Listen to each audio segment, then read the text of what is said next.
नमस्कार दोस्तों, स्वागत है आपका अपने यूट्यूब चैनल पर मिस्टर एसएससी प्रीवियस ईयर। तो आज हम सोल्व करने वाले हैं जीएस का सेट जो कि है 2019 एमटीएस में आया हुआ। तो चलिए शुरू करते हैं। निम्नलिखित में से कौन भारतीय संविधान के प्रारूप के लिए जिम्मेदार संविधान सभा का हिस्सा नहीं था? तो दोस्तों इसका सही जो उत्तर है वो है महात्मा गांधी, क्योंकि सरदार वल्लभ भाई पटेल, जवाहरलाल नेहरू और डॉक्टर बीआर अम्बेडकर को तो आप जानते ही हैं, ये सब इसके हिस्सा थे। अब देखते हैं नेक्स्ट क्वेश्चन। सोमनाथ मंदिर किस राज्य के तट पर स्थित है? दोस्तों तो इससे रिलेटेड कोई भी क्वेश्चन आए कि कौन कहाँ है तो इसको आप मैप में याद करिएगा और एक मैप अपने दिमाग में छाप लीजिएगा कौन कहाँ है। तो आप इसको लोकेशन में दिखा देता हूँ। इसकी लोकेशन जो है गुजरात है, इससे आपको याद रहेगा। तो यह गुजरात है। नॉकडाउन और नॉकडाउन किस खेल से जुड़े हुए शब्द हैं? तो दोस्तों नॉकडाउन का मतलब होता है किसी को एक ही पंच में गिरा देना। हॉकी, क्रिकेट और आपका जो फोर्थ ऑप्शन है बैडमिंटन, इसमें ऐसा कुछ नहीं होता, लेकिन जो बॉक्सिंग होती है उसमें गिरा देने का यूज होता है, मतलब एक ही पंच में सामने वाले को चित कर देना। Next question. शिवाजी पर पेशवाओं की विजय के बाद मराठा साम्राज्य की राजधानी बन गई थी? तो दोस्तों इसका सही जवाब है पूना। कौन सी प्रक्रिया जड़ों से पत्तियों तक पानी और खनिजों के अवशोषण और ऊपरीमुखी गति में मदद करती है? तो दोस्तों इसका है पादपोषण, अपसादन, संचय, संघनन। आप जब देखेंगे, आप इन तीनों का एनालिसिस करेंगे तो आपको पता चल जाएगा क्लियर।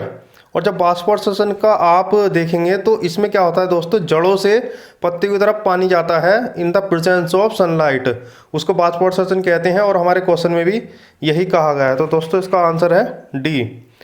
जलियांवाला बाग नरसंहार के लिए कौन सा ब्रिटिश अधिकारी जिम्मेदार था?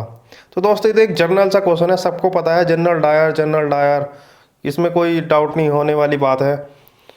मानव पेशी कोशिकाओं में ऑक्सीजन के अभाव में ग्लूकोज के विखंडन से किस रासायनिक यौगिक का निर्माण होता है? तो दोस्तों एक एसिड बनता है जिसका नाम है लैक्टिक एसिड। मेथनॉल और एथेनॉल ये नहीं बनते हैं, और CO2 तो इसका बिल्कुल गलत जवाब है, ये इनमें से कोई नहीं है, इसका लैक्टिक एसिड है। चलिए नेक्स्ट क्वेश्चन देखते हैं। कांग्रेस के किस अधिवेशन में असहयोग आंदोलन को अपनाया गया था? तो दोस्तों जितने भी अधिवेशन हैं इससे कभी ना कभी क्वेश्चन पूछा जाता है, तो सारे अधिवेशन को याद कर लीजिएगा। और इसका नागपुर अधिवेशन बिल्कुल सही जवाब है, 1920। निम्नलिखित में से कौन सी पुस्तक ज्योतिबा फुले द्वारा लिखी गई थी? तो दोस्तों देखते हैं महात्मा ज्योतिबा फुले द्वारा लिखी गई पुस्तक कौन सी हो सकती है। आप हिट एंड ट्रायल करिएगा इसमें।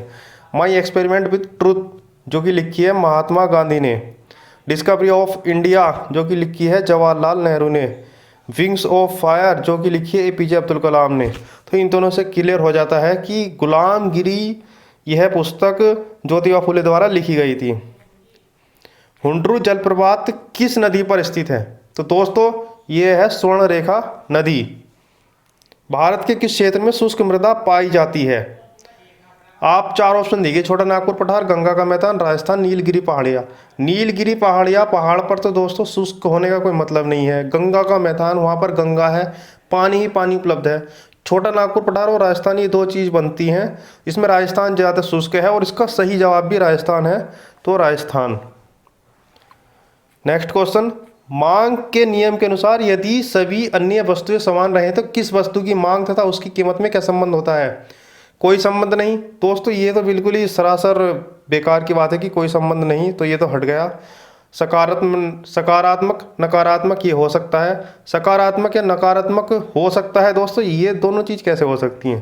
तो ये दोनों कैंसिल, तो इसका आप सही जवाब है नकारात्मक। किस त्यौहार के दौरान खासी आदिवासी लोगों द्वारा नोंगक्रेम नृत्य किया जाता है? जतारा, बंगाला, चेरा, बिहू। तो उसका दोस्तों सही जवाब है बंगाला। चलिए नेक्स्ट क्वेश्चन देखते हैं। किस भारतीय अर्थशास्त्री को 15 मार्च 2019 को प्रतिष्ठित बोर्डले मेडल से सम्मानित किया गया था? तो दोस्तों यहाँ पर सारे जो ऑप्शन हैं वो आपको देखने को मिलेंगे। रघुराम राजन, मनमोहन सिंह, उर्जित पटेल, अमर्त्य सेन, सारे के सारे अर्थशास्त्री हैं, लेकिन अमर्त्य सेन का इसका सही आंसर है और इनको नोबेल प्राइज़ भी मिला हुआ है। इंदिरा साहनी और अन्य बनाम BOI मामला किस विषय से संबंधित है? तो दोस्तों इसका सीधा सा जवाब है आरक्षण, ना कि वो पुलिस अधिकार है, पुलिस सुधार है, पंचायत चुनाव है, कार्य स्तर पर महिला का उत्पीड़न, ये सब गलत हैं। इसका केवल आरक्षण है, बिल्कुल ठीक। ISSF ब्लू क्रॉस पाने वाले भारतीय कौन है? पहले भारतीय कौन है? तो सानिया मिर्जा, सचिन तेंदुलकर, अभिनव बिंद्रा, राहुल द्रविड़। अभिनव बिंद्रा को आप जानते हैं, काफ़ी वो पॉपुलर हैं। पॉपुलर तो वैसे सानिया मिर्जा, सचिन तेंदुलकर, राहुल द्रविड़ भी हैं, लेकिन वो एक अलग तरीके की छवि रखते हैं। और इसका बिल्कुल सही जवाब है अभिनव बिंद्रा, ना कि सचिन, सानिया, राहुल। ये बिल्कुल गलत ऑप्शन है। नेक्स्ट क्वेश्चन की तरफ पढ़ते हैं। 17 क्वेश्चन।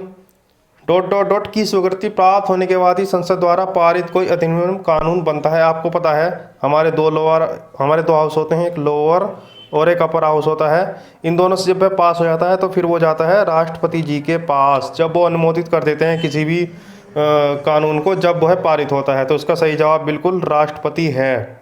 नेक्स्ट क्वेश्चन देखते हैं। मानव शरीर में पाचन तंत्र का सबसे लंबा हिस्सा कौन सा है? तो दोस्तों यह एक बहुत अमेजिंग क्वेश्चन है, जहाँ पर आप देख रहे होंगे बड़ी आंत, लेकिन बड़ी आंत इसका आंसर नहीं है, क्योंकि बड़ी आंत छोटी होती है। और यह आप हो सकता है आपको कुछ अजीब भी लगे, लेकिन कोई बात नहीं, आप इसको याद कर लीजिएगा। ग्रेसिका, अग्नाशय वाहिनी, ये बिल्कुल गलत है। छोटी आंत बिल्कुल सही इसका ऑप्शन है, बड़ी आंत इसका गलत है। हाइड्रोजन बम किस नाभिकीय अभिक्रिया पर आधारित है? तो दोस्तों इसका सीधा सा आंसर है ताप नाभिकीय संलयन। ताप नाभिकीय विखंडन हाइड्रोजन बम नहीं होता है, वह होता है परमाणु बम। भारी जल अभिक्रिया बिल्कुल गलत जवाब। भारत के स्टॉक मार्केट में विनिमय के लिए कौन सी एजेंसी जिम्मेदार है? तो आपको पता होगा नाबार्ड। बिल्कुल गलत, आपको नाबार्ड के बारे में जानते हो। RIDA नहीं, सेबी इसका बिल्कुल सही जवाब है, सेबी। ओलंपिक के इतिहास में किस खिलाड़ी ने सर्वाधिक पदक जीते हैं? दोस्तों आप चारों ऑप्शन पढ़िएगा। Michael Phelps, Usain Bolt, Muhammad Ali और लारिसा। चारों ही नाम जो हैं बहुत ही वैल्यू रखते हैं, लेकिन माइकल फेल्प्स इसका सही आंसर है। चारों ही बहुत ज़्यादा फेमस हैं, आप इनको जानते होंगे, लेकिन माइकल फेल्प्स, हुसैन बोल्ट को आप स्पेशली जानते होंगे, क्योंकि Usain Bolt runner, the blade runner कहलाते हैं। माइकल फेल्प्स स्विमर, ये स्विमिंग करते हैं। लेकिन माइकल फेल्प्स का सही आंसर है। दोस्तों इससे कुछ मैं इंटरेस्टिंग बात आपको बताना चाहता हूँ। माइकल फेल्प्स ने पहले ही कह दिया था कि मैं 8 गोल्ड मेडल जीतूंगा, और दोस्तों उन्होंने कर दिखाया। और जब उन्होंने यह घोषणा कर दी थी मीडिया में जाकर, तो उनकी बहुत ज़्यादा आलोचना भी हो रही थी। और एक और कहानी है माइकल फेल्प्स को लेकर, उनका कार एक्सीडेंट हो गया था। कार एक्सीडेंट होने के बाद उनका शोल्डर पूरी तरह से डैमेज हो गया था। डॉक्टर ने मना कर दिया था कि आप स्विम नहीं कर सकते, लेकिन फिर भी उन्होंने स्विम किया और उन्होंने अपनी दृढ़ इच्छा शक्ति दिखाई और उन्होंने 8 गोल्ड मेडल जीते। तो दोस्तों कोई भी एग्जाम हो किसी भी फील्ड में, अगर आपके अंदर दृढ़ इच्छा शक्ति है तो आप कर जाओगे, नो डाउट। चलिए अगला क्वेश्चन देखते हैं। निम्नलिखित में से कौन सा राज्य लोक कला युग्म सही नहीं है? तो दोस्तों इसका जो सही आंसर है कालमेजिथु, तमिलनाडु है। नेक्स्ट क्वेश्चन देखते हैं। विश्व का सबसे ऊंचा कौन सा पठार है? दोस्तों ये बहुत ही सिंपल है, तिब्बत पठार है इसका, मेघालय पठार नहीं है, छोटा नागपुर पठार, ये सब छोटे हैं। सबसे ऊंचा पठार जो है विश्व का तिब्बती पठार है।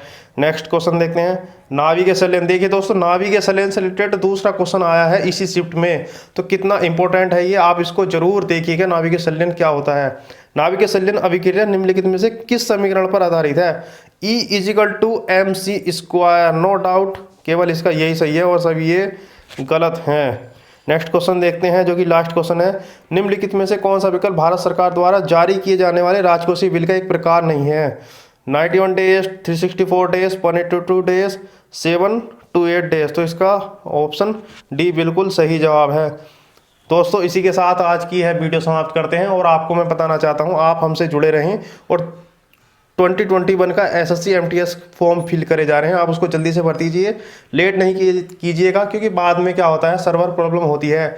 और आपको कहीं जाने की जरूरत नहीं है, आप हमसे जुड़े रहिए। सारे हम आपको प्रीवियस ईयर के क्वेश्चन कराते हैं जो कि बहुत इंपॉर्टेंट है SSC में। बैंक वगैरह अदर उसमें इतना रिपीटेशन नहीं होता है, लेकिन SSC में बहुत ज़्यादा रिपीटेशन होता है, आपके लिए बहुत ज़्यादा ज़रूरी है। तो चलिए इसी के साथ इस वीडियो को समाप्त करते हैं। जय हिंद।